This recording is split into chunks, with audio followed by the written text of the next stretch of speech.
Sarah Mitchell thought she was just taking a peaceful hike through the dense forests of the Pacific Northwest when her boot caught on something metallic buried beneath decades of fallen leaves. What she uncovered would shatter her quiet life forever.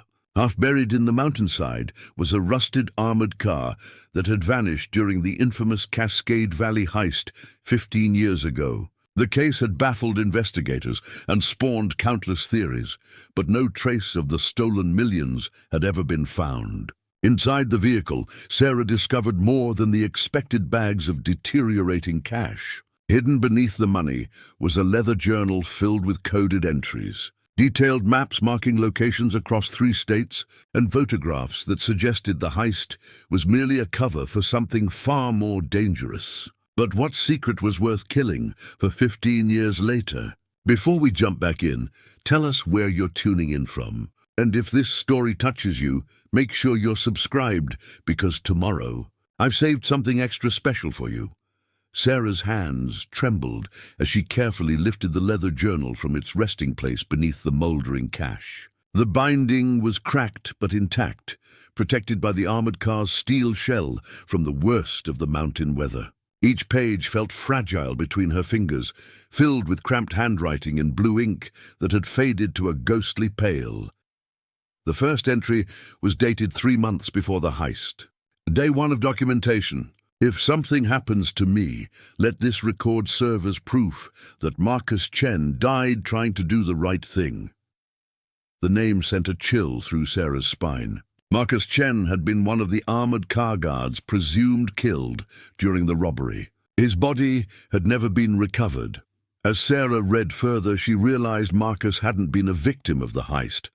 He had been the one planning to expose something much larger. His entries spoke of irregularities in transport manifests, classified shipments that don't match official records, and most disturbing of all, references to something called Project Shadowfall. Her background in cryptography, earned through years of freelance work for tech companies, proved invaluable as she began recognizing patterns in Marcus's writing. He had developed his own simple substitution cipher, replacing certain words with innocent-sounding alternatives. Flowers meant weapons. Garden supplies referred to ammunition. Fertilizer was code for explosives.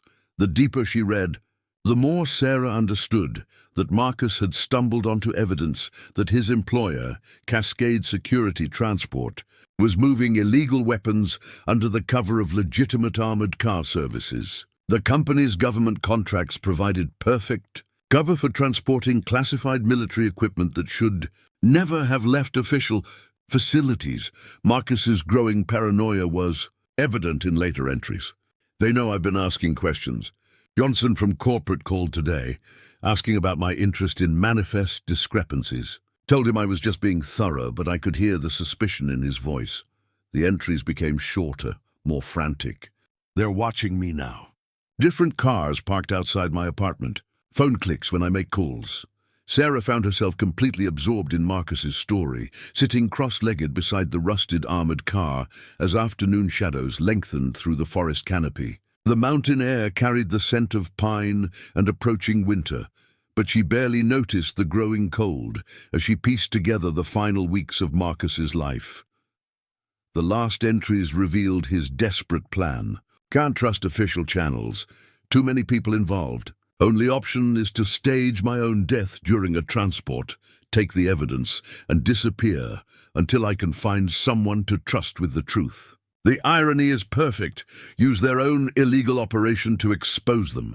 Marcus had orchestrated the entire heist himself, timing it during a transport that included both stolen military weapons and evidence of the company's crimes. He had planned to vanish with the proof, fake his death, and eventually resurface to expose the conspiracy. But something had gone wrong. The journal's final entry was hastily scrawled, barely legible. They found me. Wasn't careful enough. If anyone reads this, the real evidence is hidden where we used to watch sunsets. Tell Linda I'm sorry. Tell her I tried to do the right thing. Sarah closed the journal, her heart pounding. Marcus Chen hadn't died in a robbery. He had been murdered by the very people he was trying to expose. The staged heist had been his attempt to escape with evidence of corporate crimes, but somehow his former employers had tracked him down. She looked around the crash site with new understanding. The armored car hadn't been abandoned here by fleeing robbers. This was where Marcus had died, 15 years ago, clutching evidence that could destroy powerful people who thought their secrets were buried with him. The weight of discovery settled heavily on Sarah's shoulders. She was holding proof of murder and conspiracy, evidence that implicated a company that might still be operating, still moving illegal weapons, still eliminating anyone who threatened their operations. As the sun began setting behind the mountain peaks, Sarah made a decision that would change everything. She carefully tucked the journal into her backpack, along with the maps and photographs she had found. Marcus Chen had died trying to expose the truth. The least she could do was make sure his sacrifice hadn't been in vain. But first, she needed to understand exactly what she was dealing with. And that meant finding whoever Linda was, the person Marcus had mentioned in his final, desperate message. Back at her isolated mountain cabin, Sarah spread Marcus's evidence across her dining table under the warm glow of her desk lamp. The familiar hum of her computer filled the quiet evening as she began the painstaking process of digitizing and analyzing everything she had found. Her fingers traced the journal's binding carefully, checking for any hidden compartments or additional clues Marcus might have concealed. That's when she felt it. A small, hard rectangle sewn into the leather backing, barely detectable unless you knew to look for it. Using a sharp knife, Sarah carefully opened the stitching and extracted a waterproof pouch containing a USB drive no larger than her thumbnail. Marcus had been more careful than she had initially realized. The drive was encrypted with military-grade security protocols that made Sarah's commercial decryption software seem like a child's toy. But her years of freelance cryptography work had taught her patience and creativity. She began running multiple decryption algorithms simultaneously, letting her computer work through the night while she studied the maps and photographs Marcus had hidden with his journal. The photographs were particularly disturbing. They showed weapons she didn't recognize, sleek, compact devices that looked more like science fiction than conventional military equipment. One image captured a shipping manifest with official government stamps alongside a handwritten note. Destination unknown, off-books transport. Another showed men in expensive suits inspecting crates marked with biohazard symbols. As dawn broke over the mountains, Sarah's computer finally chimed with success. The USB drive had yielded its secrets, revealing a digital treasure trove that made the physical evidence seem almost insignificant by comparison. Marcus had been methodical in his documentation, creating detailed records of every suspicious shipment he had encountered over his final months at Cascade Security Transport, but accessing the files triggered something Sarah hadn't expected. Her internet connection suddenly slowed to a crawl, and her firewall began detecting intrusion attempts from multiple IP addresses. Someone, somewhere, was very interested in her digital activity. The security protocols Marcus had built into the drive weren't just protecting the information, they were designed to alert someone when the files were accessed. Sarah quickly disconnected from the internet and switched to an offline analysis system. But the damage was already done. Someone now knew that Marcus's evidence had been found and was being examined. Her hands shook slightly as she realized she had just painted a target on her back. The files revealed the full scope of what Marcus had discovered. Cascade Security Transport wasn't just moving illegal weapons. They were facilitating the theft of classified military technology from government research facilities. The company had contracts with defense installations across the country, providing them with access to secure areas where experimental weapons were being developed. Marcus's research showed a pattern of equipment disappearing from military bases, only to reappear in shipping manifests for private clients overseas. The stolen technology was being sold to the highest bidders, including countries and organizations that the United States had explicitly forbidden from accessing such weapons. One file contained a partial list of buyers that made Sarah's blood run cold. Terrorist organizations, rogue states, and private military contractors who operated in global conflict zones. All had apparently purchased stolen American military technology through Cascade, Security Transport's network. But the most chilling discovery was a series of communications between Cascade executives and unknown parties discussing clean-up operations for employees who asked too many questions. Marcus's name appeared on a list of security risks, alongside dates that corresponded to the suspicious deaths of other company employees over the past decade.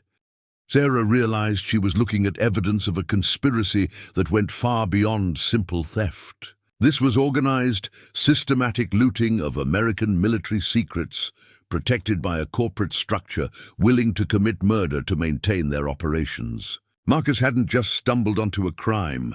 He had uncovered what amounted to organized treason. The morning sun streaming through her cabin windows felt less warm now, and the familiar sounds of the forest seemed ominous rather than peaceful. Sarah understood that her life had just become very dangerous, and that the people who had killed Marcus would not hesitate to eliminate anyone else who threatened their operations. She needed help, but Marcus's fate proved that official channels couldn't be trusted. Too many people with government access were apparently involved in the conspiracy. Sarah would have to find another way to expose the truth, assuming she could stay alive long enough to try. The encrypted files contained one more crucial piece of information, a reference to Linda Chen, Marcus's sister, living in Seattle. Marcus's final message had been meant for her. Linda Chen's apartment in Seattle's International District reflected a life spent honoring the memory of someone taken too soon. Photographs of Marcus lined the mantelpiece. Graduation pictures, family gatherings, and candid shots that captured his gentle smile and thoughtful eyes. Sarah sat across from Linda in the modest living room, watching the older woman's face cycle through disbelief, hope, and finally, a fierce determination that reminded her strongly of Marcus's journal entries. "I always knew the official story was wrong," Linda said, her voice steady despite the tears threatening to fall. "Marcus was the most careful person I knew. He never would have been caught off guard by random robbers. And he certainly never would have abandoned his partner during a crisis."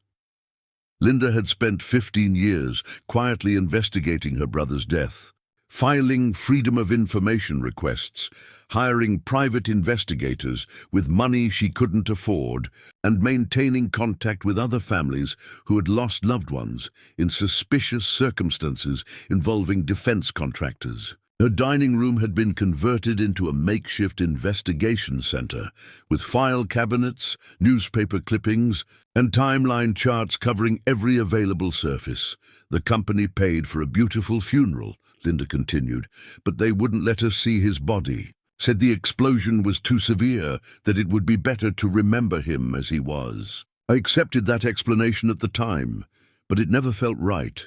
Sarah shared Marcus's journal carefully, watching Linda's expression change as she read her brother's words for the first time in 15 years. The coded entries brought both comfort and heartbreak, proof that Marcus had been trying to do the right thing, but also confirmation that his death had been even more brutal than Linda had imagined. "He always said that if something happened to him, I should look in his hiding place where we used to watch sunsets," Linda whispered. "When we were children, our parents would take us to Discovery Park every Sunday evening. Marcus and I had a special spot under an old oak tree where we would sit and watch the sun set over Puget Sound." The women drove to Discovery Park in Linda's aging Honda, following familiar paths that Linda had walked countless times over the years, hoping to find some trace of her brother's final message. The oak tree stood unchanged, its massive trunk scarred by decades of weather, but still strong and enduring. Linda knelt beside a cluster of rocks that had been arranged in a seemingly natural pattern at the tree's base. "Marcus showed me this hiding spot when I was 7 years old," she explained, carefully moving stones that had clearly been disturbed and replaced multiple times over the years. "He said it would be our secret place for important things, Beneath the rocks, wrapped in multiple layers of waterproof plastic, was a sealed envelope addressed simply to Linda. Sarah watched as Linda opened it with trembling hands, revealing a letter written in Marcus's familiar handwriting. The letter was dated 2 weeks before the heist, when Marcus had apparently realized that his investigation had made him a target for elimination. "If you're reading this, then they succeeded in silencing me, but not before I could gather the evidence needed to expose them," the letter began. "I'm sorry for the pain my death will cause you, but I couldn't live with myself if I stayed silent about what I discovered." Marcus's letter revealed details that hadn't been included in his journal. He had identified specific individuals within Cascade Security Transport who were coordinating the weapons theft, including the company's CEO and several government officials who were providing inside access to military facilities. He'd also discovered that the conspiracy extended to other security companies, creating a network of corporations that systematically looted American military technology. Most importantly, Marcus had hidden additional evidence in a safety deposit box registered under a false name. The letter included detailed instructions for accessing the box, along with a key that Linda had apparently been checking on periodically for 15 years, never knowing what it might unlock. "I plan to disappear after exposing the truth," Marcus had written.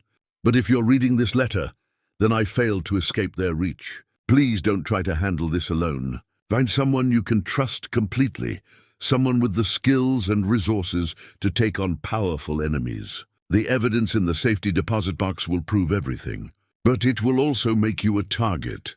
The letter concluded with a warning that chilled both women. "They have people everywhere. Police, government agencies, even the FBI. Don't trust official channels until you know who can be trusted. And Linda, please forgive me for putting this burden on you. I love you." Sarah realized that Marcus had planned for this moment, even as he hoped it would never come. He had created a trail of evidence that would eventually lead to justice, but only if someone brave enough to follow it could survive long enough to see it through. Dr. James Morrison chose the meeting location carefully, a weathered picnic table overlooking the Columbia River Gorge, far from any buildings that might conceal surveillance equipment. His once confident demeanor had been replaced by the haunted look of a man carrying 15 years of guilt, and his hands shook slightly as he spread research documentation across the wooden surface. "Marcus was the bravest person I ever knew," Morrison began, his voice barely audible above the sound of wind through the gorge. "And I was too much of a coward to help him when it mattered." The documents Morrison brought painted a picture of scientific brilliance corrupted by corporate greed and government complicity. As a former research director for Cascade Security Transport's technology division, Morrison had been intimately involved in projects that pushed the boundaries of weapons development far beyond what most people could imagine. "We weren't just stealing existing military technology," Morrison explained, pointing to technical specifications that looked more like science fiction than practical engineering. "We were developing new weapons systems using classified research from multiple government laboratories. Marcus discovered that our work was being sold to anyone willing to pay the right price.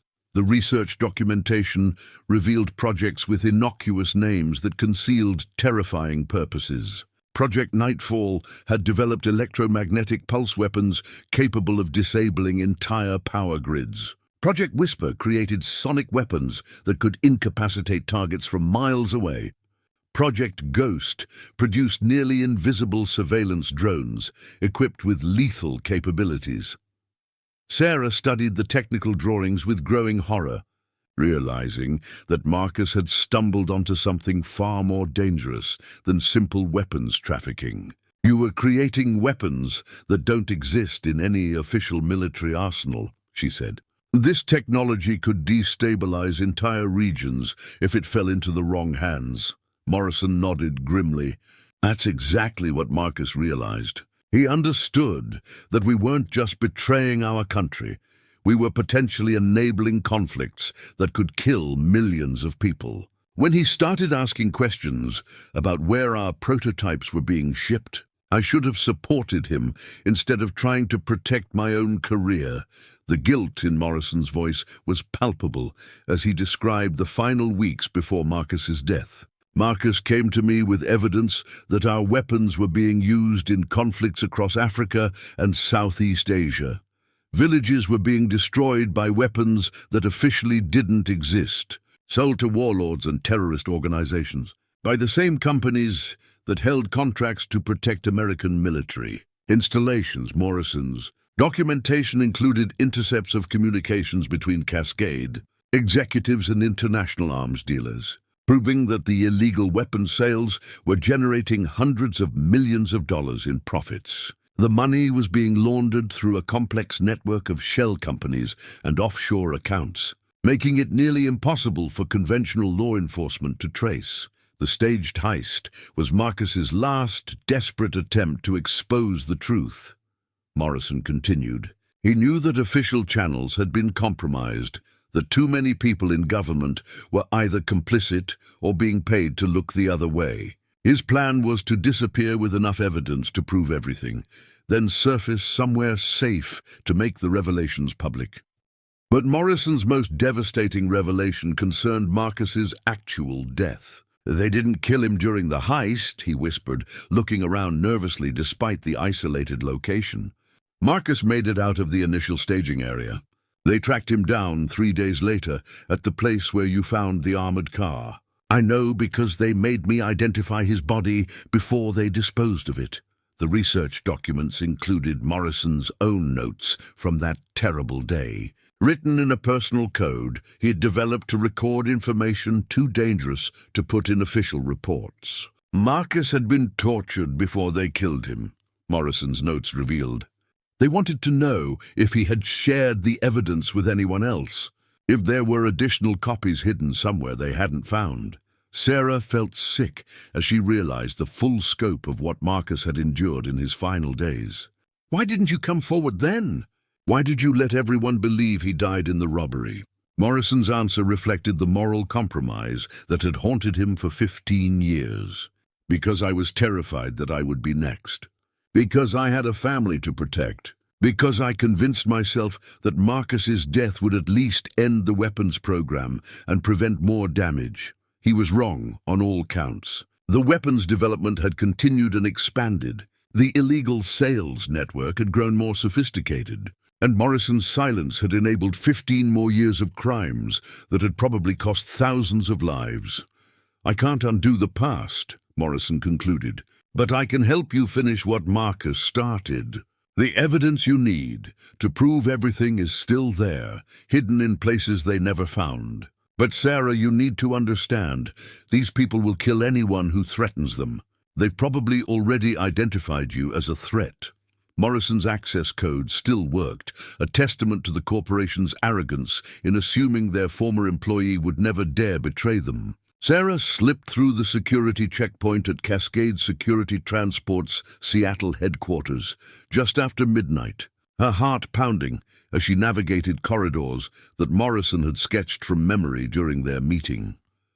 The executive floor felt eerily quiet, with only emergency lighting casting long shadows across polished marble floors.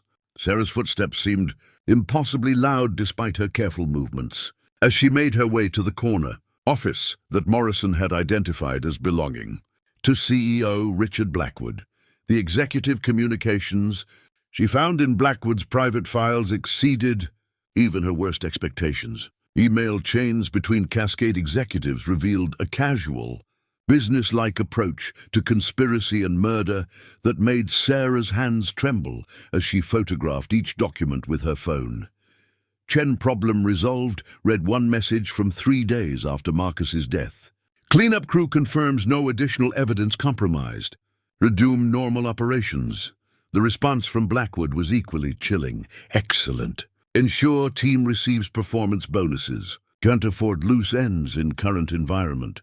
Other communications revealed the systematic elimination of employees who had asked inconvenient questions over the past decade. Sarah found references to industrial accidents, training mishaps, and security incidents that corresponded exactly to the suspicious deaths Linda had been tracking for years. A particularly damning email chain discussed the expansion of their operations following Marcus's elimination. With Chen's situation resolved, recommend accelerating Project Nightfall deployment to Syrian contacts, one executive wrote. Market conditions optimal for premium pricing on EMP technology. Sarah realized she was looking at evidence of weapon sales that were actively fueling international conflicts. The technology Morrison had described wasn't just being sold to the highest bidders. It was being used to escalate wars that generated more demand for illegal weapons, creating a profitable cycle of violence that Cascade executives managed like any other business venture. The most disturbing discovery was a recent communication discussing new security threats. Seattle PD reports unusual inquiries about Chen case from woman matching description of mountain hiker, the message read.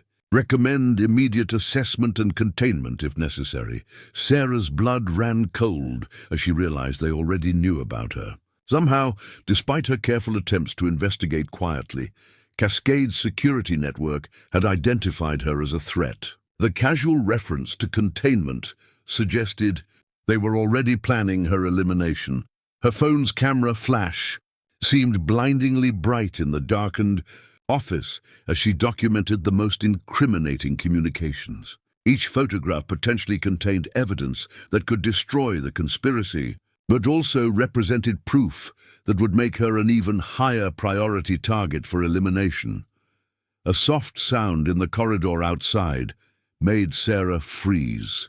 Footsteps were approaching, multiple sets moving with the coordinated precision of a security team. She quickly pocketed her phone and looked for alternative exit routes, realizing that Morrison's floor plan hadn't included details about the building's security protocols. The footsteps stopped outside Blackwood's office. Sarah could hear quiet voices discussing sweep patterns and coverage zones, confirming her worst fears about corporate security conducting an active search. She moved carefully toward the office's floor-to-ceiling windows, hoping to find a fire escape or maintenance access that might provide an alternative exit. Instead, she found herself looking down at a 15-story drop with no external access routes. The voices outside were growing closer, and she could hear the distinctive sound of electronic locks being disengaged. As the security team began systematically checking each office, Sarah's options were rapidly diminishing when she noticed an air conditioning vent near the ceiling that appeared large enough to accommodate her small frame. Using Blackwood's desk chair and bookshelf, she managed to remove the vent cover and squeeze into the building's air handling system just moments before the security team entered the office. The ductwork was cramped and uncomfortable, but it provided a hidden route toward the building's mechanical areas where Morrison had suggested external access might be possible. Sarah crawled through the metal passages, following air currents that she hoped would lead toward the building's roof or loading dock areas. The communications she had photographed felt like radioactive material in her pocket, evidence powerful enough to bring down the entire conspiracy, but also dangerous enough to get her killed before she could share it with anyone who might act on the information. Behind her, she could hear the security team's frustrated voices as they realized someone had accessed Blackwood's office and escaped with potentially compromising materials. Their search was becoming more urgent and systematic, suggesting that Sarah's window for escape was closing rapidly. She finally emerged from the ductwork in the building's parking garage, where Morrison's promised maintenance exit provided access to the street. As she slipped into the Seattle night, Sarah understood that her investigation had crossed a point of no return. Elena, Rodriguez's small apartment above a used bookstore in Portland's Hawthorne district served as the headquarters for an underground network that most people never knew existed. The walls were covered with connection charts, newspaper clippings, and photographs that traced corporate conspiracies across multiple industries and decades. Sarah had found Elena through Morrison's reluctant introduction, and what she discovered challenged everything she thought she knew about the scope of corporate crime in America.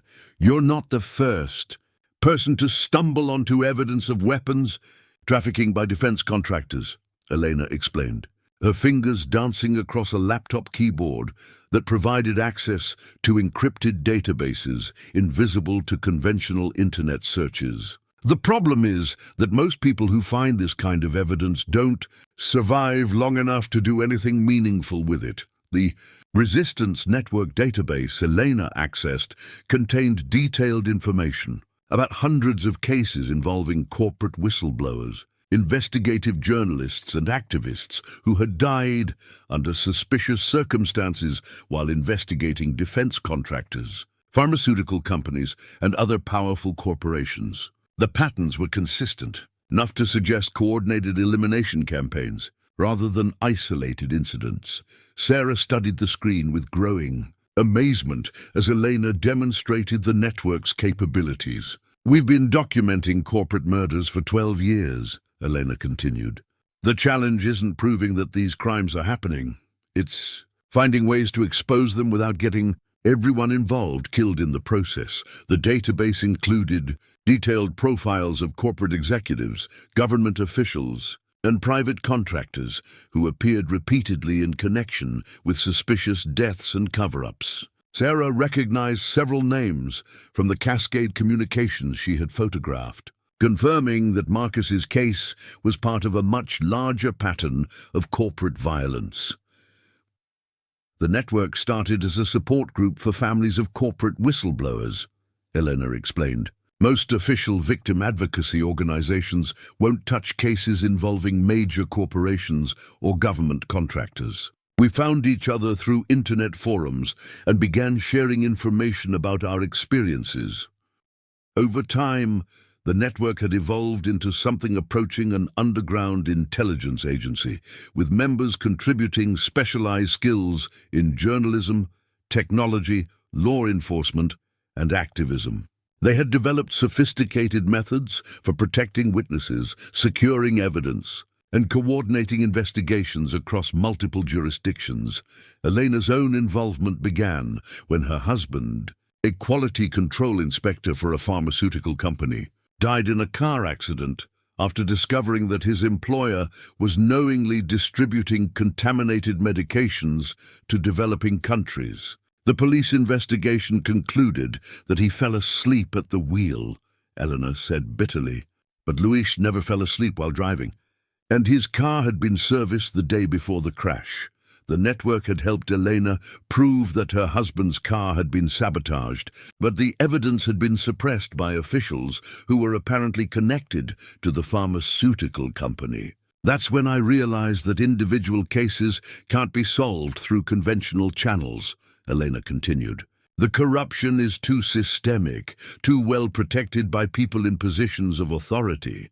Sarah felt a mix of relief and apprehension as she realized she was no longer alone in her investigation. The network offered resources and protection she desperately needed, but it also represented a level of commitment to dangerous work that would fundamentally change her life.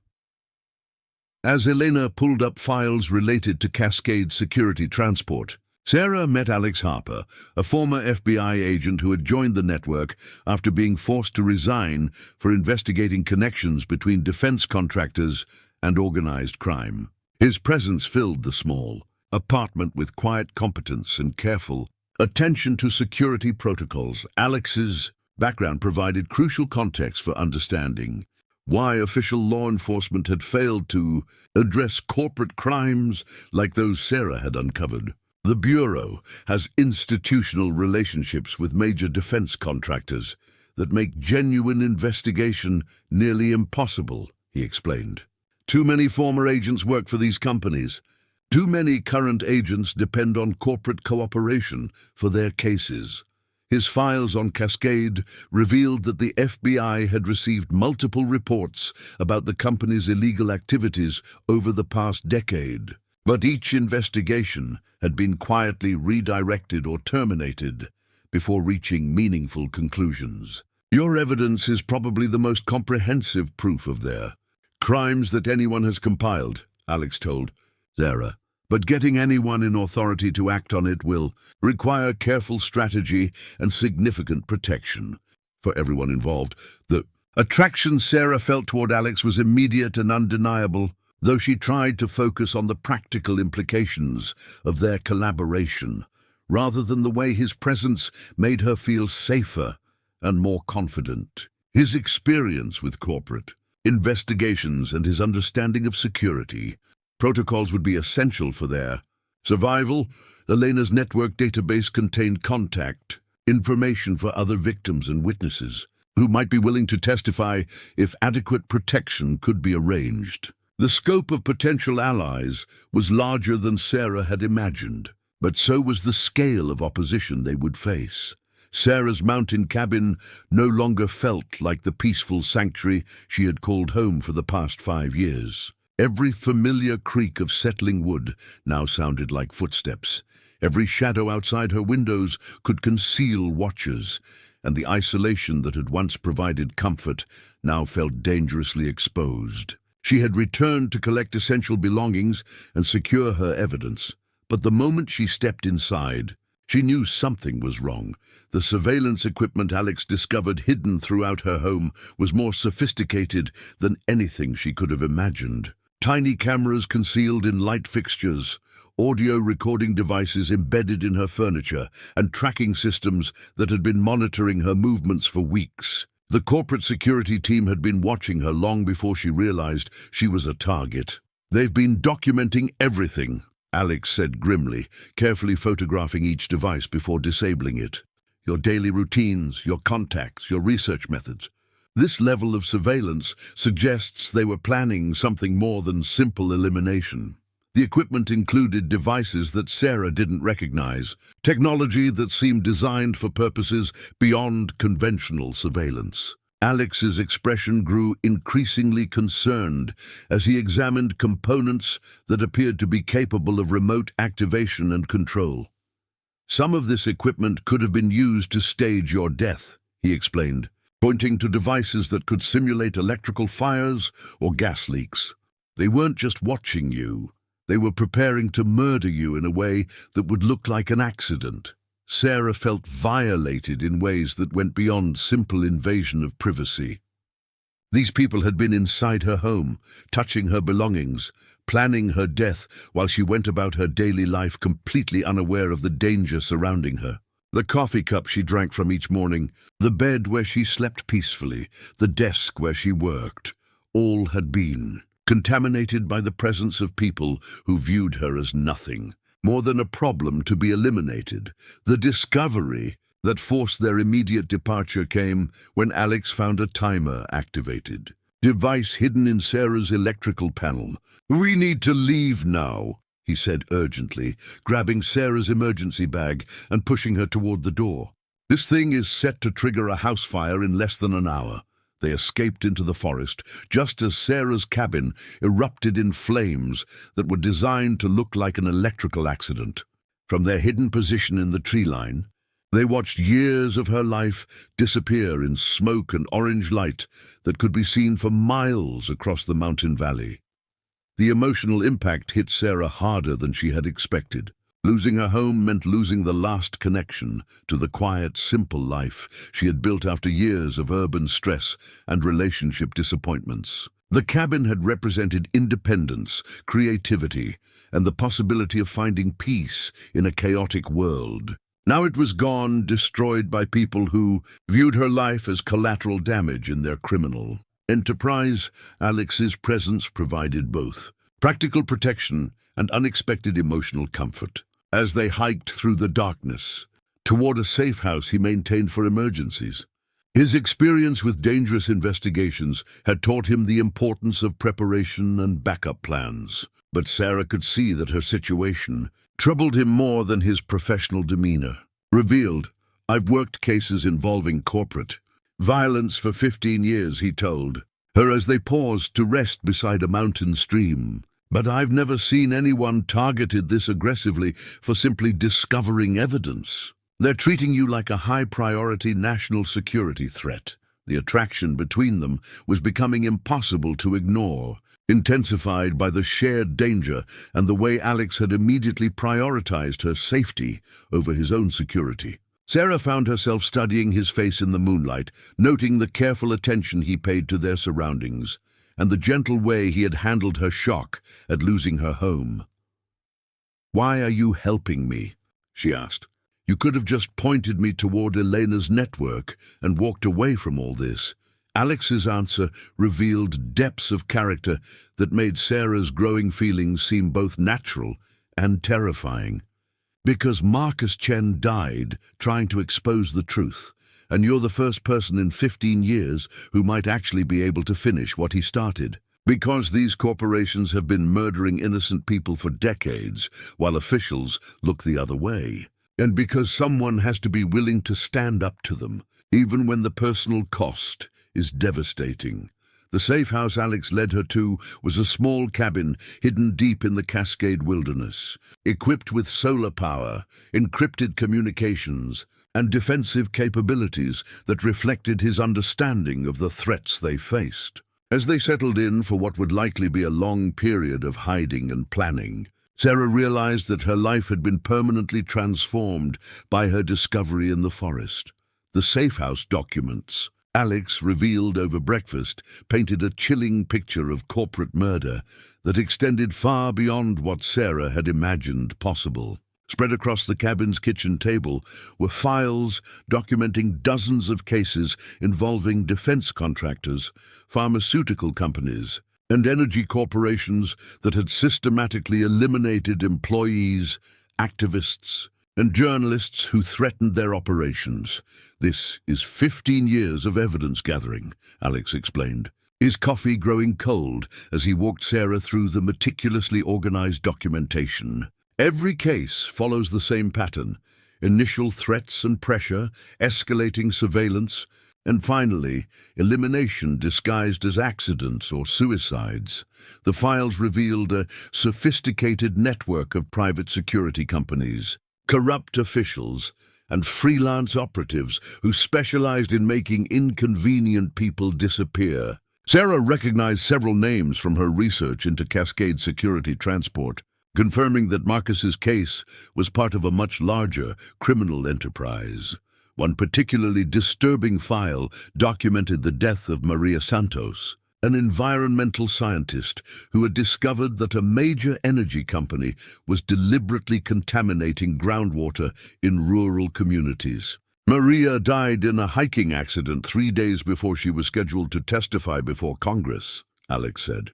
Her body was found at the bottom of a cliff she had climbed safely dozens of times. Another case involved Dr. Robert Kim, a pharmaceutical researcher who had attempted to expose his company's practice of conducting illegal drug trials on patients in developing countries. Robert's car exploded in his driveway, Alex continued. The investigation concluded that he had been building a bomb in his garage. Despite the fact that he had no knowledge of explosives and no history of violent behavior, the pattern was consistent across industries and decades. Anyone who threatened corporate profits with inconvenient truths faced escalating pressure that ultimately led to their elimination. The methods varied, but the outcome was always the same: silence through death, with investigations that concluded the deaths were accidental or self-inflicted. Sarah studied photographs of the victims, noting how ordinary they looked: teachers, scientists, accountants, and journalists who had simply tried to do the right thing when confronted with evidence of corporate crimes. "How many people do you think have been murdered this way?" she asked. "Based on the patterns we've identified, probably hundreds over the past 2 decades, Alex replied. "And those are just the cases we know about. The actual number is likely much higher. The emotional weight of the documentation was overwhelming, but it also provided Sarah with crucial perspective on her own situation. She wasn't facing a unique threat, she was part of a long line of people who had discovered uncomfortable truths about powerful corporations and paid the ultimate price for their integrity. Alex's personal investment in these cases became clear as he shared his own story of forced resignation from the FBI. I was investigating connections between defense contractors and organized crime when my supervisors ordered me to close the case, he explained. When I refused, they transferred me to a desk job processing paperwork. When I continued investigating on my own time, they forced me to resign or face criminal charges for insubordination. The safe house itself reflected Alex's understanding of the threats they faced. Hidden cameras monitored the approaches. Encrypted communication systems provided secure contact with Elena's network, and emergency supplies could sustain them for weeks if necessary. I built this place after my third case subject died under suspicious circumstances, Alex said. I realized that anyone investigating corporate crimes needed somewhere to disappear when the pressure became lethal. The growing intimacy between Sarah and Alex felt natural despite the dangerous circumstances surrounding them. Working together through the evidence files created a partnership that went beyond mere cooperation. And Sarah found herself appreciating not just Alex's protective instincts, but his genuine commitment to justice for victims who would never see their killers face consequences. Why do you keep doing this work? Sarah asked as they organized the files into categories that might be useful for building a comprehensive case. You could walk away, find some other way to make a living that doesn't involve constant danger. Alex's answer reflected the moral clarity that made Sarah's feelings for him seem both inevitable and terrifying. Because if people like us don't stand up to these corporations, who will? The official system is too compromised, too dependent on corporate cooperation to provide real accountability. Underground networks like Elena's are the only thing standing between these companies and complete impunity. As evening settled over the mountain wilderness, Sarah realized that her growing love for Alex was inseparable from her commitment to exposing the truth about Marcus's death and the broader pattern of corporate murder. They were fighting for justice together, and that shared purpose made their relationship feel both precious and fragile in the face of enemies who would kill them both without hesitation. Marcus's coded maps led them through dense forest to an abandoned mining facility deep in the Cascade Mountains, where rusted equipment and collapsed structures created perfect cover for secrets that had been hidden for 15 years. Sarah and Alex approached the location carefully, using binoculars to scan for any signs of surveillance or corporate security teams that might have discovered Marcus's hiding place. The entrance to the weapons cache was concealed behind what appeared to be a natural rockfall, but careful examination revealed that the stones had been deliberately arranged to hide a reinforced steel door. Marcus had chosen his hiding place with the same methodical planning that characterized all of his final preparations. Inside the cache, Sarah found herself face to face with weapons technology that seemed to belong in science fiction rather than the real world. The illegal prototypes Morrison had described were more terrifying in person than she had imagined. Sleek devices that could fit in a briefcase but possessed destructive capabilities that defied conventional understanding of warfare. The documentation accompanying each prototype provided detailed specifications that made Sarah's hands tremble. As she photographed the evidence, one device could generate electromagnetic pulses powerful enough to disable all electronic systems within a 50-mile radius. Another created sonic frequencies that could incapacitate entire populations without leaving visible injuries. A third prototype utilized nanotechnology to deliver targeted biological agents that could eliminate specific individuals based on their genetic markers. These aren't just weapons, Alex said grimly as he examined testing documentation that accompanied the prototypes. These are tools for controlling entire populations. The applications for terrorism and genocide are obvious.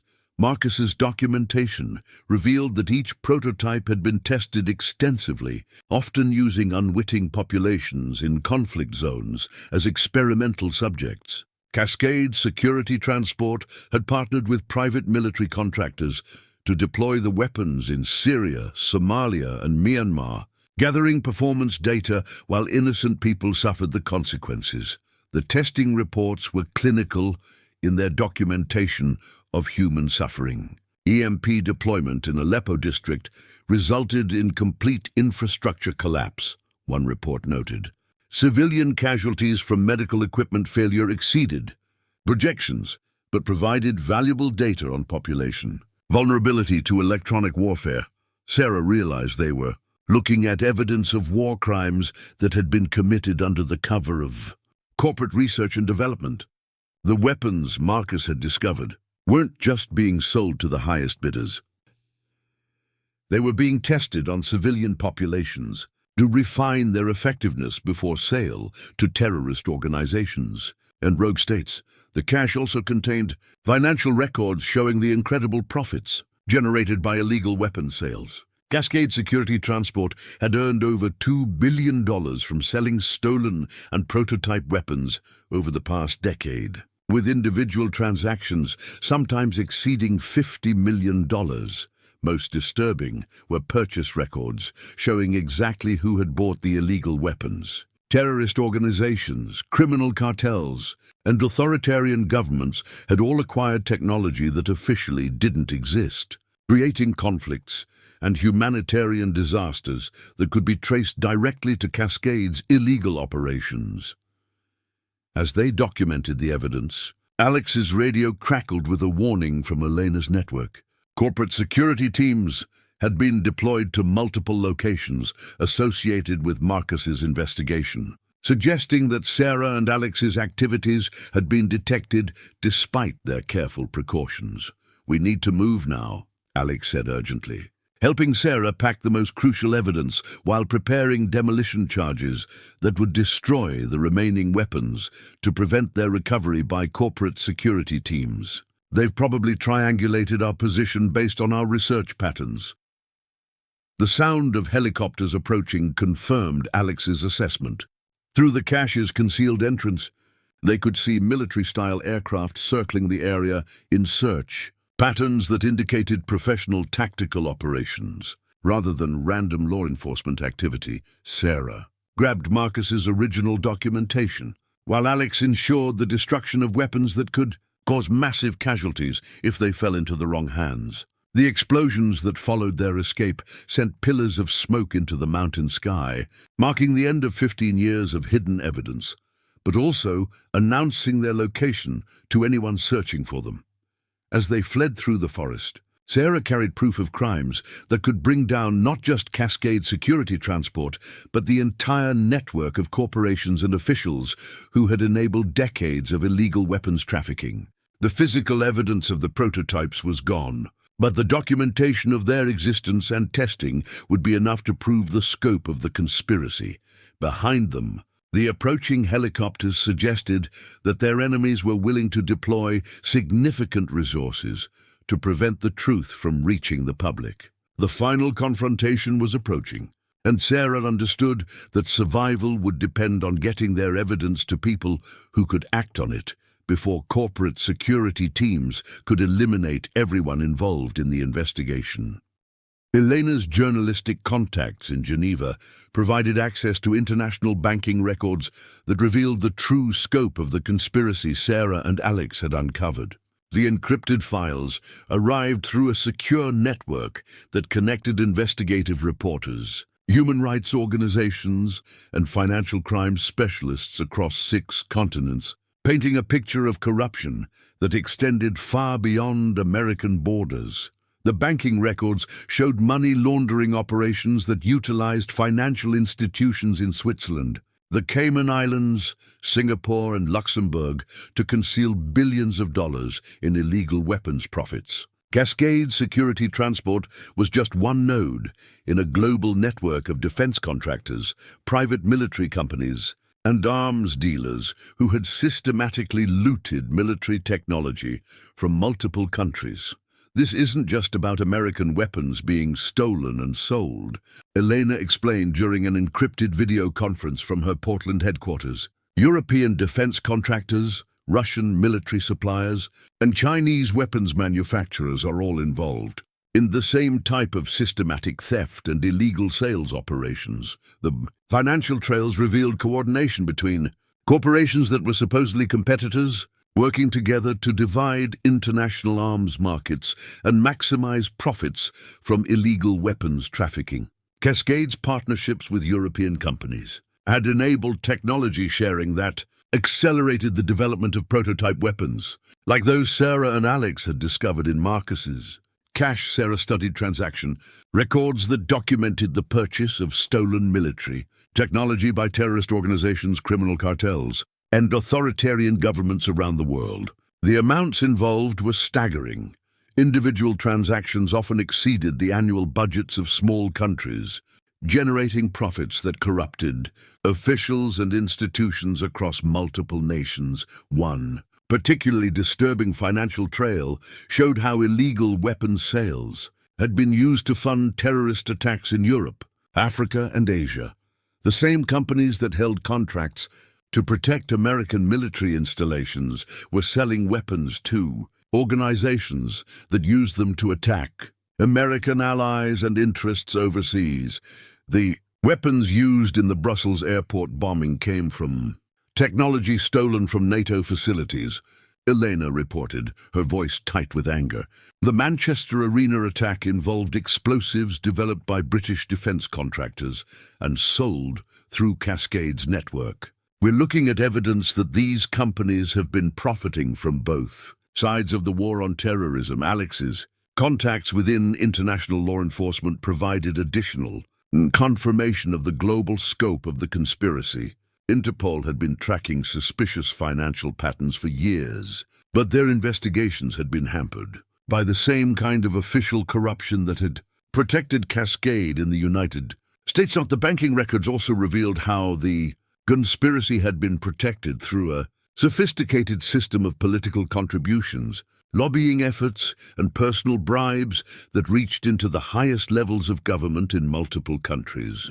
Officials who might have investigated illegal weapons trafficking were instead receiving payments that ensured their cooperation or silence. Sarah realized they were facing an enemy with resources and influence that spanned continents and included some of the most powerful people in the world. The conspiracy Marcus had discovered was part of a global criminal enterprise that had been operating for decades, protected by corruption that reached into intelligence agencies, military commands, and political leadership across multiple nations.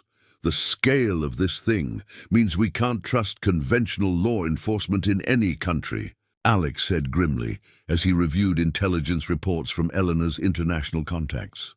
Too many officials are either corrupt or compromised.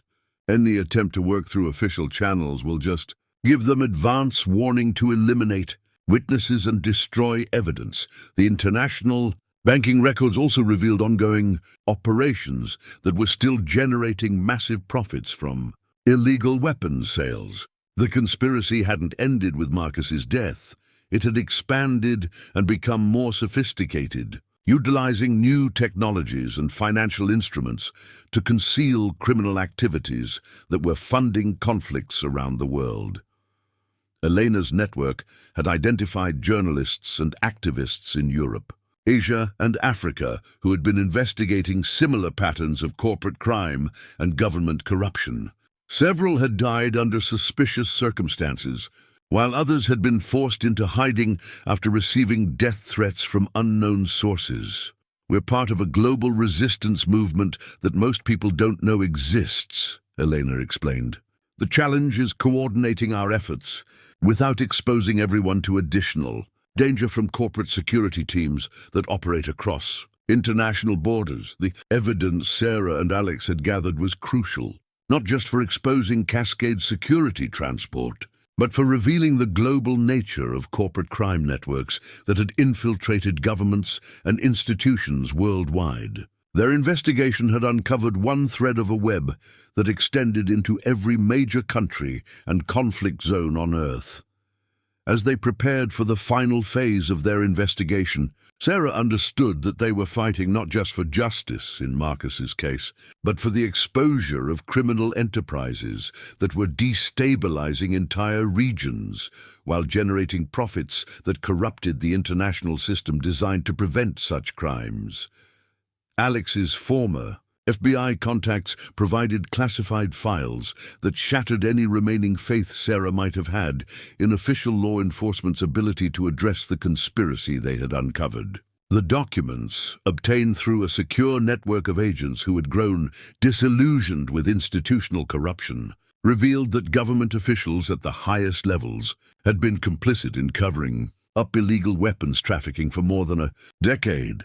The classified files showed that the FBI had received detailed reports about Cascade security transports, criminal activities as early as 2010, including evidence of weapons theft, illegal sales to terrorist organizations, and the systematic elimination of whistleblowers.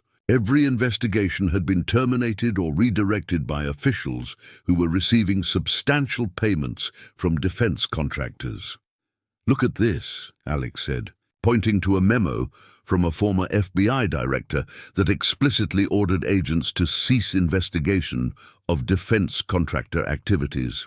The justification was national security considerations, but the real reason was protecting corporate profits and the officials who were being bribed to enable them. Sarah studied personnel files that documented the careers of FBI agents who had attempted to investigate corporate crimes. Those who persisted in their investigations faced transfer to remote assignments, career-ending disciplinary actions, or forced resignation under threat of criminal prosecution. The pattern was consistent enough to suggest systematic intimidation of honest law enforcement officers. The classified files also revealed that other government agencies had been similarly compromised. The Department of Defense had suppressed reports of weapons theft from military installations. The CIA had ignored intelligence about American weapons being used in terrorist attacks, and the State Department had actively facilitated arms sales to countries that were known to support terrorist organizations. One particularly damning document showed that a former Secretary of Defense had personally intervened to prevent congressional investigation of missing weapons inventory, while simultaneously serving on the board of directors for a private military contractor that was purchasing the stolen equipment. The revolving door between government, service, and corporate employment had created a system where public officials routinely betrayed their oaths to protect private profits. The corruption goes all the way to the top, Alex said grimly as he showed Sarah communications between White House officials and defense contractor executives. Presidents, cabinet members, congressional leaders, they've all been aware of what's happening and have chosen to protect the companies rather than the American people. The classified files documented specific instances where government officials had used their authority to eliminate threats to corporate operations. Marcus Chen's case was mentioned in several documents, with FBI officials discussing the need to contain his investigation and ensure that his evidence never reached the public. Sarah felt sick as she realized that Marcus's murder hadn't been just a corporate crime. It had been facilitated by government officials who were supposed to protect whistleblowers and investigate criminal activities. The system designed to provide justice and accountability had instead been weaponized against anyone who threatened corporate profits. The files also revealed ongoing operations where government resources were being used to identify and neutralize potential threats to defense contractors. Sarah's own investigation had been tracked by multiple agencies, with officials sharing information about her activities with corporate security teams that were planning her elimination. "We can't trust anyone in official law enforcement," Sarah said, understanding the full implications of what they had discovered. Even agents who aren't directly corrupt might be unknowingly providing information to supervisors who are working for the corporations. Alex nodded, his expression reflecting years of disillusionment with institutions he had once served faithfully. That's why Elena's network exists, and why people like us have to work outside official channels. The system has been so thoroughly compromised that reform from within is impossible. The classified files included detailed profiles of journalists, activists, and investigators who are currently being monitored by government agencies on behalf of corporate interests. The surveillance and intimidation techniques being used against these individuals mirrored those that had been employed against Marcus Chen in the weeks before his murder.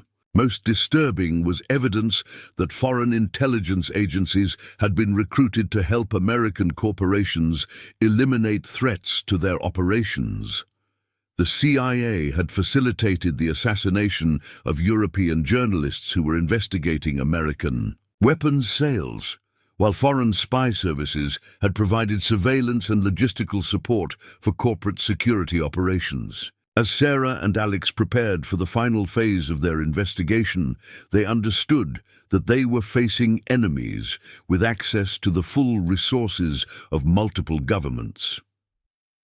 The conspiracy they had uncovered wasn't just protected by corporate security teams. It was defended by intelligence agencies, military commands, and political leaders who had betrayed their most fundamental responsibilities to serve private interests instead of public welfare. Elena's coordination with international media outlets required assembling a comprehensive evidence package that could withstand the inevitable legal and political attacks that would follow its release. The broadcast-ready documentation represented months of careful verification, cross-referencing, and preparation that would allow journalists around the world to simultaneously reveal the full scope of the weapons trafficking conspiracy. Working from a secure facility in rural Oregon, Elena's team had converted raw evidence into professional presentations that major news organizations could broadcast immediately upon receiving the coordinated release signal. Each package included verified documentation, expert analysis, and protective measures for the sources who had risked their lives to expose the truth. "We have commitments from news organizations in 12 countries, Elena explained, as she demonstrated the sophisticated distribution system that would ensure global coverage within hours. The BBC, Der Spiegel, Le Monde, and major outlets in Asia and Africa are all prepared to run coordinated stories that will make suppression impossible." The evidence packages included video testimonials from Dr. Morrison, Linda Chen, and other survivors who were willing to go public with their experiences.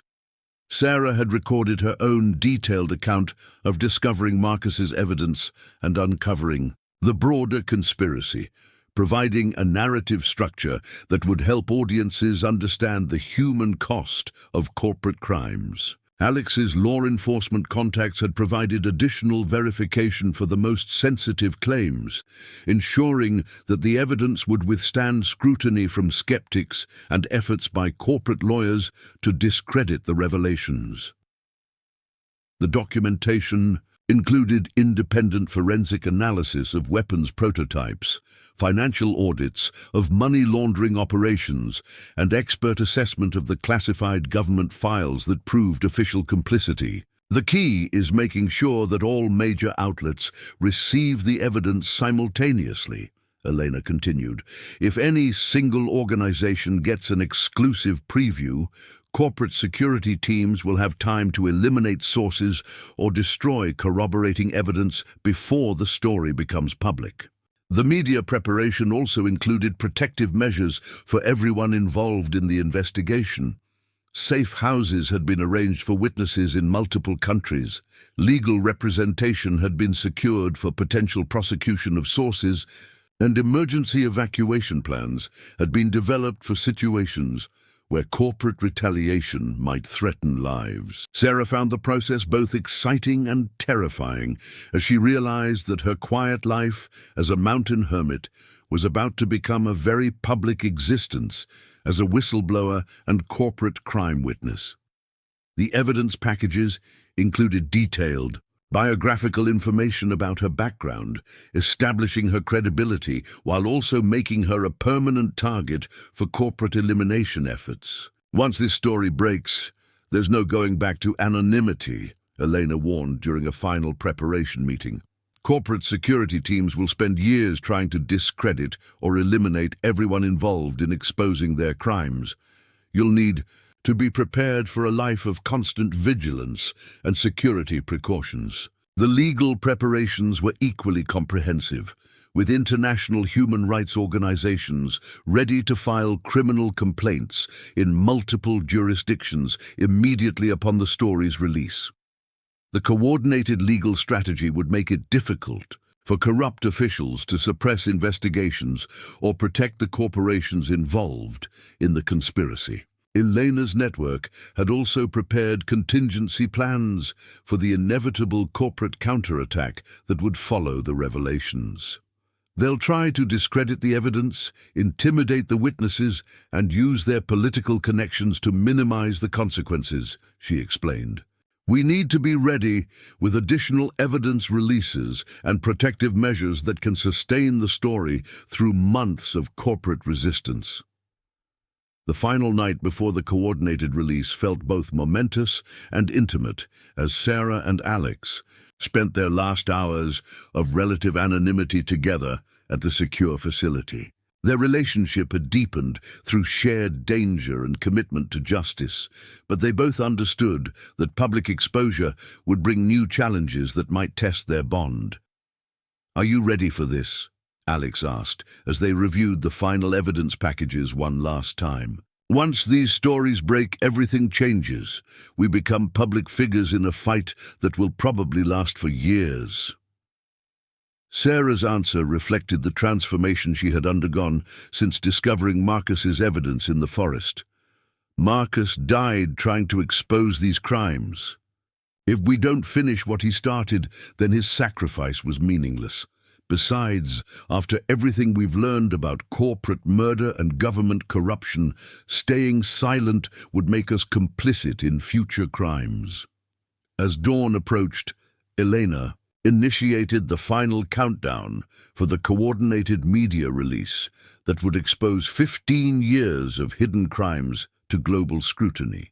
The evidence packages were transmitted simultaneously to news organizations around the world, beginning a chain of events that would either bring justice to corporate criminals or result in the elimination of everyone brave enough to challenge their power. The assassination contract Elena discovered in her intercepted corporate communications revealed the desperate measures Cascade Security Transport was willing to employ to prevent their crimes from becoming public knowledge. The document, obtained through a source inside the company's security division, detailed specific elimination orders for Sarah, Alex, Elena, and Dr. Morrison, along with financial authorizations that demonstrated the massive resources being deployed against them. "They're treating this like a military operation," Elena said grimly as she shared the contract details during an emergency encrypted conference call. "The budget for eliminating our network exceeds $10 million, with additional funds authorized for collateral damage and cleanup operations."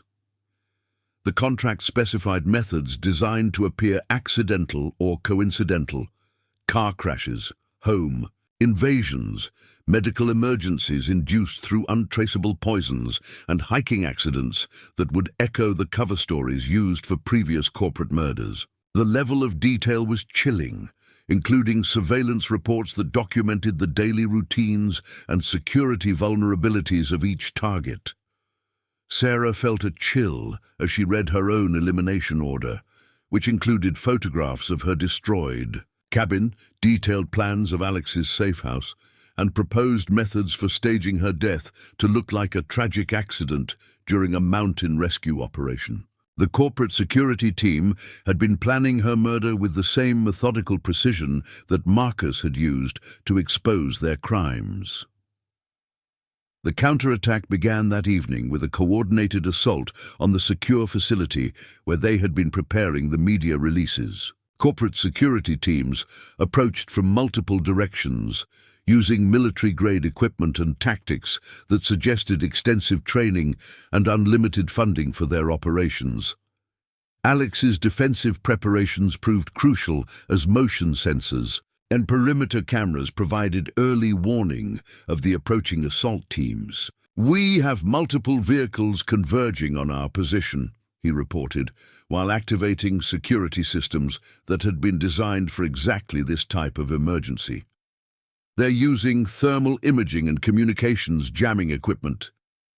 The attack revealed the true scope of corporate resources as Sarah watched through reinforced windows, while helicopters coordinated ground assault teams equipped with weapons and equipment that rivaled military special operations forces. These weren't private security guards. They were professional killers with access to technology and training that demonstrated the international reach of the conspiracy. Elena's position was compromised when assault teams breached her communications center, forcing her to destroy sensitive equipment while escaping through emergency tunnels that connected to a network of safe houses. The attack on her facility was particularly vicious, with explosives used to ensure that evidence and communication systems were completely destroyed. "Elena's hurt but alive," Alex reported after receiving emergency communications from the Portland Safe House network. "She managed to escape with the core evidence files, but they destroyed most of her technical infrastructure. The media releases are still scheduled, but our coordination capabilities have been severely damaged." The assault on their own position intensified as corporate security teams attempted to breach defensive systems that Alex had spent years perfecting. Sarah found herself in the middle of a firefight that seemed surreal after months of quiet investigation and evidence gathering. Alex moved with professional efficiency, using defensive positions and advanced security systems to hold off attackers who clearly had not expected to encounter serious resistance. His FBI training and years of preparation for exactly this scenario proved invaluable as he coordinated their defense while protecting Sarah from immediate danger. "They're not trying to capture us," Alex observed during a brief lull in the assault. "These are elimination orders, not interrogation missions. They want to kill everyone who knows about their crimes and destroy all the evidence we've gathered." The most terrifying aspect of the assault was its coordination with official law enforcement. Local police had been told that federal agents were conducting a counterterrorism operation, providing cover for the corporate security teams while ensuring that genuine law enforcement wouldn't interfere with the elimination mission. Sarah realized they were facing an enemy with resources that included not just corporate security teams, but also corrupted government officials who were willing to provide official cover for mass murder. The conspiracy they had uncovered was protected by a network that could deploy military-level violence while maintaining the appearance of legitimate law enforcement operations. As the assault continued through the night, Sarah and Alex managed to escape through emergency evacuation routes that led deeper into the mountain wilderness, carrying essential evidence while leaving behind the secure facility that had been their headquarters for the final phase of the investigation. Behind them, explosions and gunfire marked the destruction of months of careful preparation. But the core evidence survived, and the media releases were still scheduled to proceed despite the corporate counterattack that had nearly succeeded in eliminating everyone involved in exposing the truth. The global media broadcast that erupted across international news networks at precisely 6 a.m. Eastern Time represented the culmination of months of dangerous investigation and careful preparation. Despite the corporate counterattack that had nearly eliminated everyone involved, Elena's coordination had succeeded in delivering comprehensive evidence to news organizations around the world. creating a simultaneous revelation that made suppression impossible. Sarah watched from a hidden location in the Canadian wilderness as her televised interview appeared on networks across 6 continents, revealing the full scope of the weapons trafficking conspiracy to an audience of hundreds of millions of people. Her voice remained steady despite the exhaustion and trauma of the previous night's assault, as she explained how a simple hiking trip had uncovered 15 years of corporate crime and government corruption. Marcus, Jen died trying to expose the truth about illegal weapons trafficking that has funded terrorism and war crimes around the world, Sarah said, looking directly into the camera during the recorded interview. The evidence we've gathered proves that major defense contractors have been systematically stealing military technology and selling it to the highest bidders, including terrorist organizations and authoritarian governments. The broadcast included Morrison's detailed testimony about weapons development projects that had been designed specifically for sale to illegal buyers. His scientific credentials and access to classified research provided credibility that made corporate denials impossible, while his obvious guilt and remorse made his testimony emotionally powerful for viewers around the world. Linda. Jen's appearance was particularly moving as she shared her 15-year search for the truth about her brother's death. Marcus was murdered because he discovered that the company he worked for was betraying everything he believed in, she said, her voice breaking as she held up photographs of her brother. He died trying to protect innocent people from weapons that should never have existed. The media broadcast included verification from international experts who had independently analyzed the evidence, providing authoritative confirmation that the documents and testimony were authentic. Financial crime specialists, weapons experts, and former intelligence officials all appeared on camera to explain the significance of what had been revealed. Public reaction was immediate and explosive, with social media platforms overwhelmed by discussions of corporate crime and government corruption that reached trending status in every major country. The evidence was so comprehensive and well-documented that even corporate-funded media outlets found it impossible to dismiss or downplay the revelations. The stock markets around the world reacted within hours as shares of Cascade Security Transport and affiliated companies collapsed amid selling pressure from investors who recognized that the exposed crimes would result in criminal prosecutions and massive civil lawsuits. The financial impact extended beyond the directly implicated companies to the entire defense contracting industry. Government officials implicated in the conspiracy faced immediate pressure for resignation as protesters gathered outside government buildings in Washington, London, Berlin, and other capitals. The evidence of official complicity in weapons trafficking and murder was so clear that political leaders were forced to distance themselves from colleagues who had been exposed as corrupt. International law enforcement agencies announced coordinated investigations within hours of the broadcasts, with Interpol issuing arrest warrants for Cascade executives and affiliated corporate leaders. The simultaneous nature of the evidence release made it impossible for corrupt officials to suppress investigations or warn corporate leaders about impending arrests. The personal cost of the revelations became clear as Sarah realized that her life had been permanently transformed from private citizen to public figure in a global battle against corporate crime. Security experts warned that corporate retaliation against witnesses would continue for years, requiring constant vigilance and protective measures that would fundamentally change how she could live. Alex's presence provided both practical protection and emotional support as they watched the media coverage from their secure location, but both understood that their relationship would now unfold under circumstances neither had anticipated when they first met during the investigation. The global response exceeded even Elena's optimistic projections as government leaders faced popular pressure to address corporate crimes that had been hidden for decades. The evidence was so overwhelming that denial became impossible, forcing officials to choose between protecting corporate interests and responding to public demands for justice.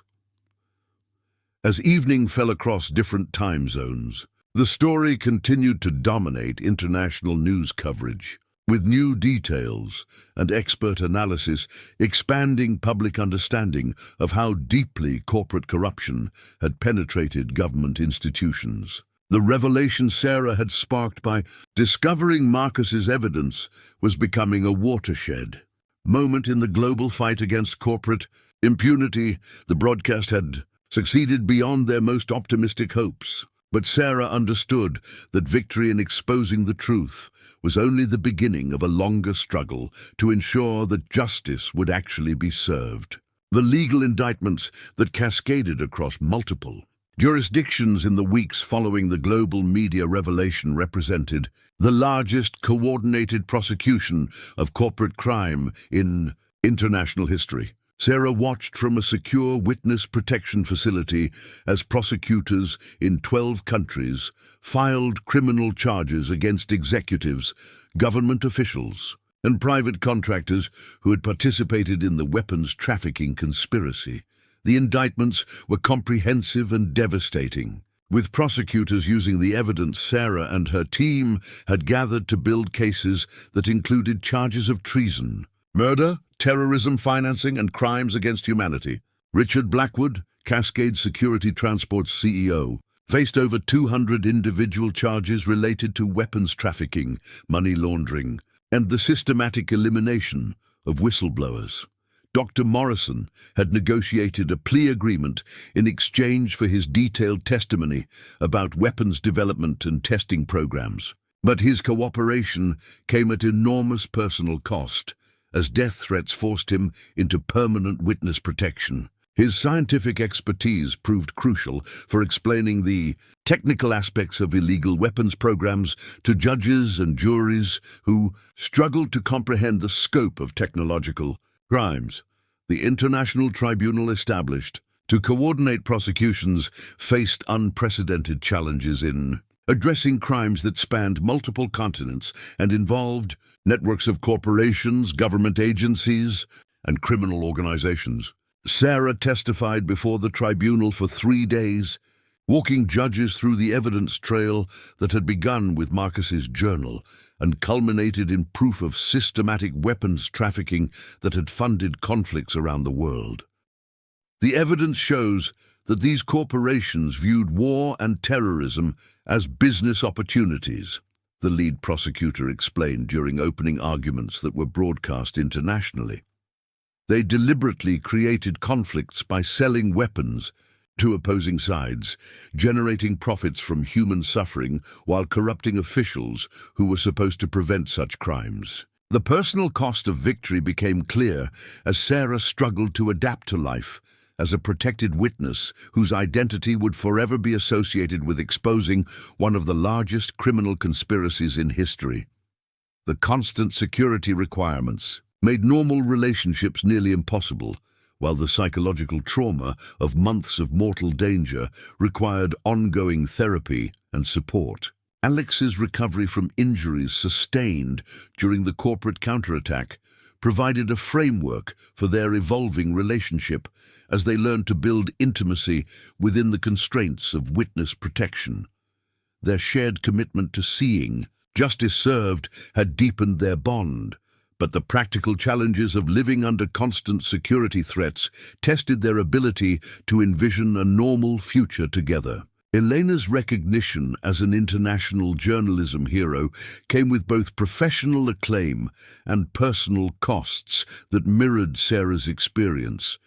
Her network had provided the foundation for exposing corporate crimes, but success had made her a permanent target for retaliation by surviving members of the criminal enterprise. The trials that followed were historic both for their international scope and for their use of evidence that had been gathered by victims and activists rather than traditional law enforcement. Sarah's testimony was particularly powerful because She represented the ordinary citizen who had stumbled onto extraordinary crimes and chosen to risk everything to expose the truth. Corporate defendants attempted to discredit the evidence by claiming it had been illegally obtained or manipulated by terrorists seeking to damage American defense capabilities. Their lawyers argued that national security considerations should prevent public trials that might reveal sensitive information about weapons development programs. These defense strategies failed, as judges ruled that crimes against humanity could not be concealed behind claims of national security, and that the evidence was so overwhelming that its authenticity could not be seriously disputed. The systematic documentation that Marcus had begun and Sarah had completed provided irrefutable proof of corporate crimes. The convictions that resulted were comprehensive, with sentences that reflected the massive scale of crimes that had cost thousands of lives and generated billions in illegal profits.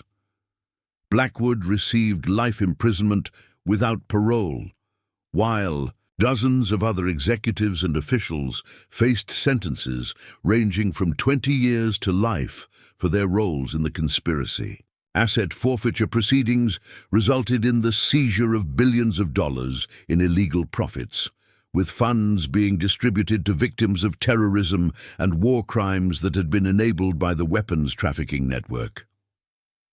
The financial penalties were severe enough to bankrupt several major defense contractors and serve as a deterrent to similar criminal enterprises. International reforms were implemented to prevent similar conspiracies, including new oversight mechanisms for defense contractors, stronger protections for whistleblowers, and coordination protocols between law enforcement agencies in different countries. The systemic changes represented the kind of structural reform that Marcus had hoped his sacrifice might eventually achieve. As the prosecutions concluded, Sarah found herself honored as a hero while struggling with the knowledge that justice for past crimes could not undo the suffering that had been caused by weapons trafficking and corporate murder. The Marcus Chen Memorial that stood in Discovery Park overlooking Puget Sound had been designed to honor not just one fallen whistleblower, but all the victims of corporate violence who had died trying to expose the truth. Sarah stood before the granite monument with Linda Chen, Alex, and Elena, reading the inscription that captured Marcus's final message. He died trying to do the right thing.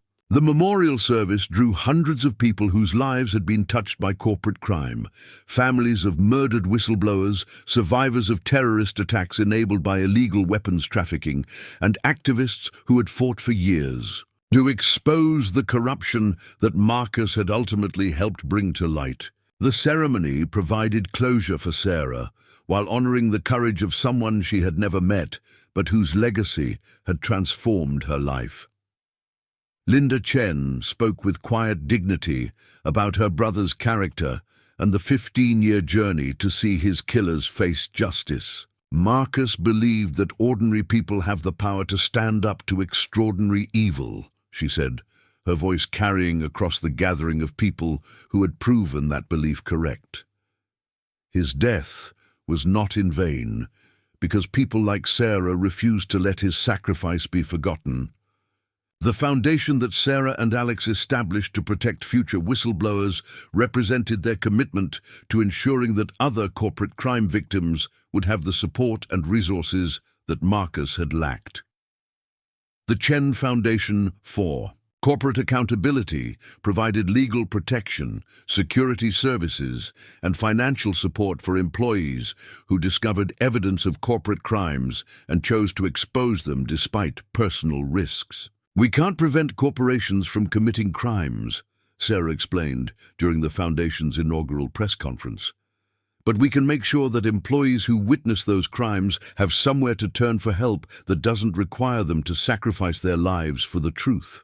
The Foundation's work was funded partly by Sarah's Victim Compensation Award from the International Tribunal, money she had initially been reluctant to accept, but eventually realized could serve Marcus's legacy better than any personal use. The financial resources would allow them to protect witnesses and fund investigations that might prevent future corporate crimes.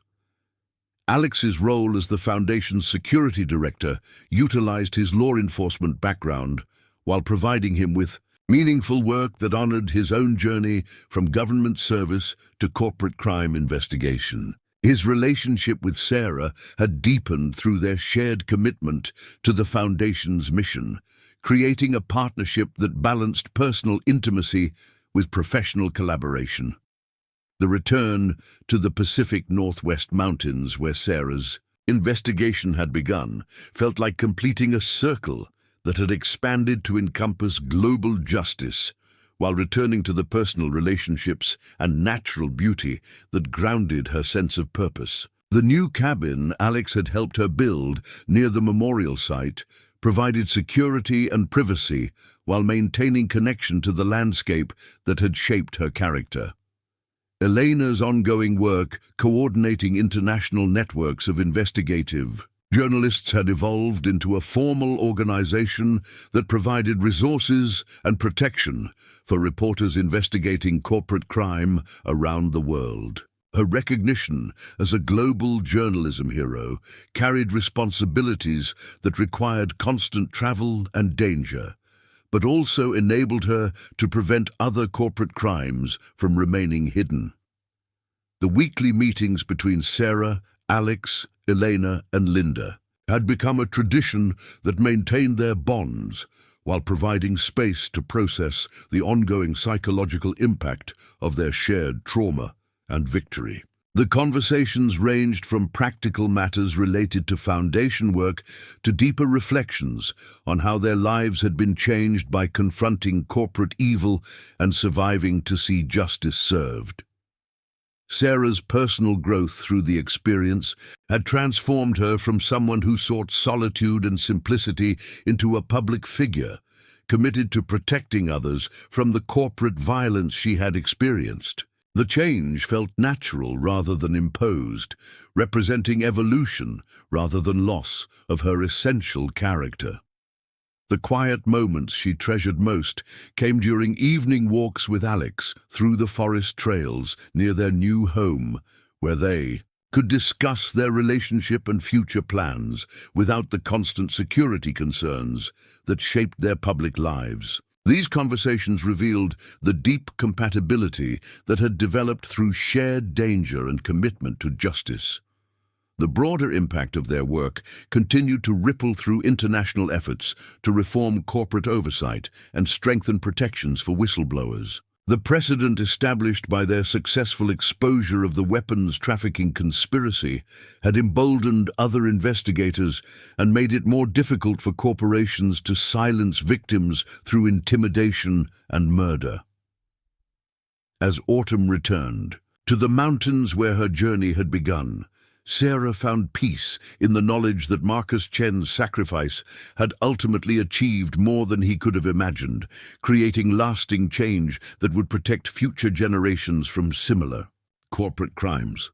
Sarah's own journal, begun 1 year after the global revelations that had changed everything, contained reflections on transformation, love, and the ongoing mission that had become her life's purpose. The leather-bound notebook sat on the kitchen table of the mountain cabin she shared with Alex, filled with observations about their work protecting corporate whistleblowers and her personal journey from solitary hiker to international advocate for justice. 1 year ago today, I was someone who sought peace through isolation, she wrote in the anniversary entry. I believed that staying away from the world's problems would protect me from its pain. I understand now that true peace comes from facing difficult truths and taking action to protect others from harm. The return to the original hiking trail where Marcus's evidence had been discovered felt like visiting a sacred site that had fundamentally altered the trajectory of her existence. Sarah and Alex walked the familiar path in comfortable silence, both understanding the significance of this pilgrimage to the place where everything had begun.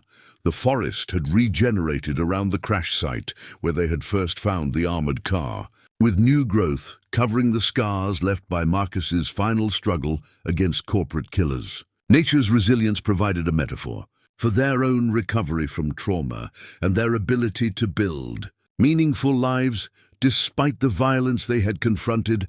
Alex's presence on the trail represented more than companionship. He embodied the partnership that had sustained them through mortal danger and continued to anchor their shared commitment to protecting others from corporate crime.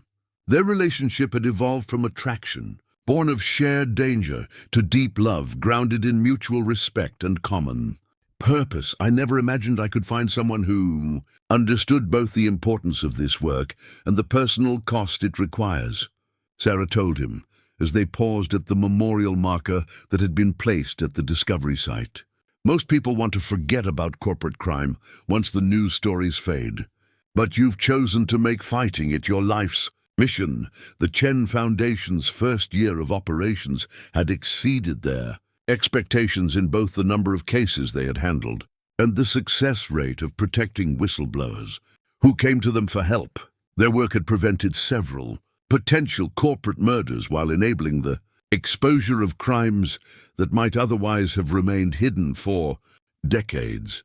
Each case they handled carried echoes of Marcus's story, employees who discovered evidence of corporate crimes and faced escalating pressure from companies willing to kill to protect their illegal operations. The Foundation's existence meant that these modern whistleblowers had resources and protection that Marcus had lacked during his final desperate weeks.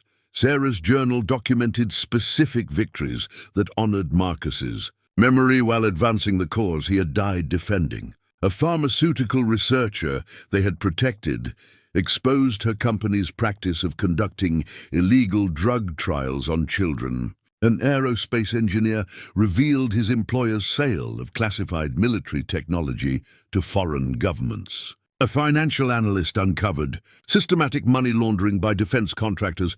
The ongoing nature of their mission required constant vigilance and adaptation as corporations developed new methods for silencing inconvenient witnesses. Corporate security teams had become more sophisticated in response to the international prosecutions that had resulted from Sarah's investigation, making their protective work increasingly challenging. The personal growth both Sarah and Alex had experienced through their shared mission was reflected in their decision to formalize their partnership through marriage. A ceremony conducted at the memorial site with Linda Chen, Elena, and other survivors of corporate violence serving as witnesses. Their vows included commitments to supporting each other's dangerous work while building a relationship that could withstand the pressures of their public mission. Elena's ongoing coordination of international investigative networks had evolved into a global movement that connected journalists, activists,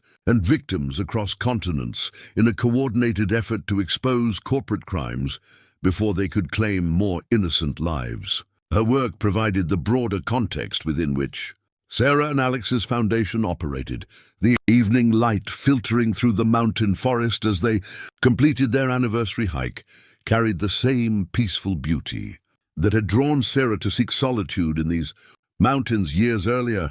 But her appreciation for natural beauty was now enhanced by understanding how previous corporate crimes had threatened similar landscapes through illegal weapons testing and environmental destruction. As they walked back toward their cabin, Sarah reflected on the courage required to continue their mission while maintaining hope for a future where corporate accountability might eventually prevent the kinds of crimes that had killed Marcus, Jen, and thousands of other innocent people. The journal entry she would write that evening would conclude with gratitude for the love and purpose that had emerged from confronting humanity's capacity for both evil and extraordinary courage in the face of overwhelming odds.